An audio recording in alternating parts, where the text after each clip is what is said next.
नमस्कार। बहुत दिन व्यवधान रे आज एक गुरुत्वपूर्ण प्रसंग रे आपण समस्त को स्वागत। एबे वर्तमान समय खबर गुड़िकर चर्चार शिरोनाम पलटि केंद्र सरकार एवं सर्वोच्च न्यायालय मध्य चली एक वाद विवाद प्रसंग एवं यही प्रसंग रे गणमाध्यम रे यहाँ पर अनेक आलोचना चली चर्चा चली पर्यालोचना हबार आवश्यकता रही। गणतंत्र रे वितर्क होउची गणतंत्र आधारशिला कहुए जितेबाला भारत भली एक गणतांत्रिक राष्ट्र रे जोठारे रिपब्लिकन हेड बा प्रेसिडेंट जाऊ आम कहती किछि दिन तले से सुप्रीम कोर्ट को 16टी क्वेश्चन पचार जे सुप्रीम कोर्ट 2025 मसीहार एप्रिल मासरे तमिलनाडु गवर्नर एवं तमिलनाडु गवर्नमेंट एगेंस्ट रे जो प्रकार case verdict supreme court uphold करते सुप्रीम कोर्ट कही विस्तृत भाव में जे जोटा एप्रिल मास भर्डिक्शन सुप्रीम कोर्ट देते एवं ये 2025 मसीहार सुप्रीम कोर्ट यह ही कहते जितेबाला संविधान धारा 200 और 201 अनुसार कौन बिल पार्लियामेंट राज्य विधानसभा किंबा पार्लियामेंट कौन बिल राष्ट्रपति पाखे पहुंचुची कि कौन बिल राष्ट्रपति 201 धारा अनुसार ताको रिजर्व कर रखुंट गवर्नर रिजर्व कर रखुंट राष्ट्रपति अनुमोदन कौन एक जरूरी कारण संविधान रे जो बिल को केते दिन मध्य स्वीकृति दवा कथा यार कौन प्रावधान नाला किंतु तमिलनाडु रे यही प्रसंग को लेकिन बहुत प्रकार वाद विवाद देखागला कारण आपण जानते तमिलनाडु रे जो सरकार अच्छा से बीजेपी सरकार बा बीजेपी केंद्र सरकार जो दल रही से सरकार नथिले एवं गवर्नर जनरली सेंट्रल गवर्नमेंट जन एजेंट होता है तो भितर विभिन्न प्रकार आइडियोलॉजिकल डिस्टिंक्शन बा आइडियोलॉजिकल वाद विवाद कारण अनेक विधानसभा द्वारा पारित होता बिल गुड़िक को अनुमोदन मिल पारि नथिला एवं दीर्घ वर्ष धरी पाखापाखि 5 ରୁ 7 वर्ष धरी अनेक गुरुत्वपूर्ण बिल जहाँकि राज्यर हित अर्थ उद्देश्य अनेक बिल पारित कर गवर्नर से सब बिल को रिजर्व कर रखी जितेबाला गवर्नर 200 और 201 धारा अनुसार कौन बिल को रिजर्व कर रखती राष्ट्रपति 201 धारा अनुसार राष्ट्रपति अनुमोदन जाए ए क्षेत्र में गवर्नर कौन प्रकार एभली निर्दिष्ट समय सीमा नाला कौन स्टिपुलेटेड टाइम पीरियड आम संविधान ना जमीक अमेरिका संविधान रही आम संविधान से टाइम पीरियड ना जो टाइम पीरियड मध्य गवर्नर हूँ कि राष्ट्रपति हूँ से कंसेंट बा दस्तखत प्रदान करी से बिल टाक आईन परिणत करेंगे। यही कारण कोर्ट ना कोटी गोटे इरुल पॉलिटिकल मोटिवेशन रखा जाए सब कार्य कर सुप्रीम कोर्ट अनुरोध कले सुप्रीम कोर्ट यहाँ राय प्रदान करी कहले जे 3 मास बा 90 दिन मध्य राष्ट्रपति हूँ कि गवर्नर से माने ए बिल संपर्क में निजर आसेट बा निजर मत शुणाई ए बिल संपर्क में निष्पत्ति नवार आवश्यकता अच्छी जितेबाला ए सब प्रसंग में सुप्रीम कोर्ट निजर राय शुणी सारे से राष्ट्रपति जे होचंती रिपब्लिकन हेड आम country C भर्डिक्शन against 16टी question supreme court को तांकर जो रही जुडिशियल एडवाइजरी जुडिस्डिक्शन रही जो पावर रही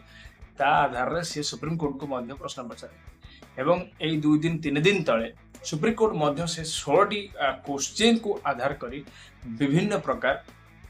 राय शुणाई पूर्वर जो राय देते 2025 मसीहा एप्रिल मसरे से राय किसी परिमाण में परिवर्तन आसी पूर्वतन चीफ जस्टिस विदाय भाषण में यू प्रसंग उल्लेख कर लगे जे जो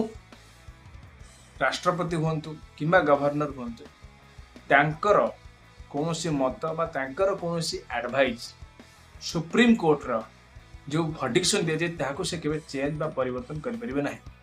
कौन जज जितेबाला कौन केस उपर भर्डिक्शन देउचंती से सेंट्रल गवर्नमेंट हितरे किंबा ताहार क्षति जे से राय दउचंती ताहा नुह बरं से लॉ द्वारा निर्धारित प्रोविजन्स बा लॉ द्वारा दिया जाइथिबा नीति आदर्श बा लॉ द्वारा प्रदान कर जाइथिबा समस्त प्रकार विधि व्यवस्था को प्रावधान को केंद्र कर निजर राय शुणाई था से परिप्रेक्षी जो जिनस संविधान में लेखा जाए ना से जिनस को जे आईन करा नहीं सेभଳି କୌଣସି प्रावधान भारतीय संविधान बा भारतीय न्यायिक व्यवस्था रे रखा जाय नाही एभଳି कथा मध्य चीफ जस्टिस पूर्वतन भारत कथा मध्य से निजर विदाय भाषण रे कहले एवं एइथिरे किछि परिमाणर मध्य परिवर्तन करागला जो परिवर्तन वर्तमान समय पई सुप्रीम कोर्ट बा जुडिशियरी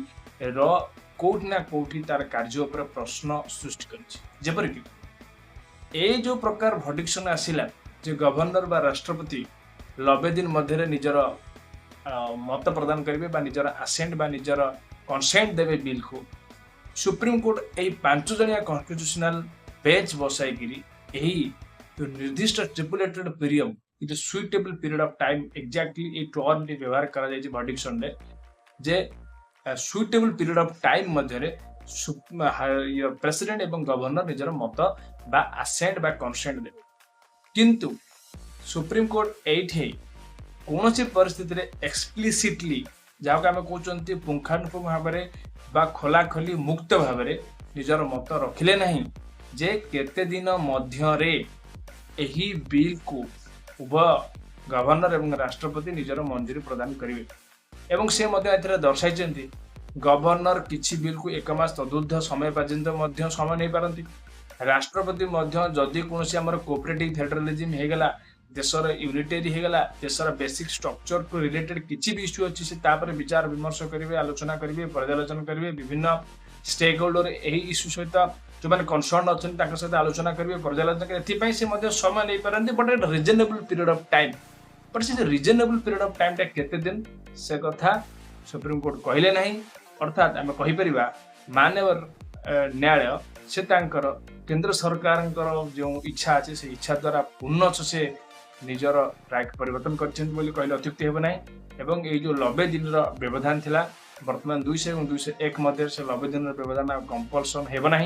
राष्ट्रपति और गवर्नर एक रिजनेबल पीरियड ऑफ टाइम रे से सब निजर राय प्रदान करेंगे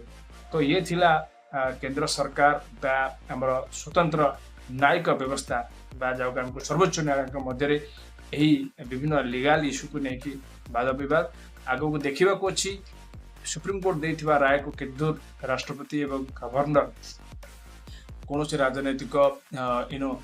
राजनैतिक उद्देश्य ए सबू ऊर्धर उठिकी कार्य कर भारत में कोऑपरेटिव फेडरलिज्म बा डेमोक्रेटिक फेडरलिज्म आम देखा पाइबा से संपर्क में देखा बाकी रहा आज प्रसंगटी आपको किपर जानी निश्चित कमेंट माध्यम आमको जनइबे एभली अनेक गुरुत्वपूर्ण प्रसंग में आम आप सहित आलोचना करूँ आज प्रसंग ये रखुचु नमस्कार।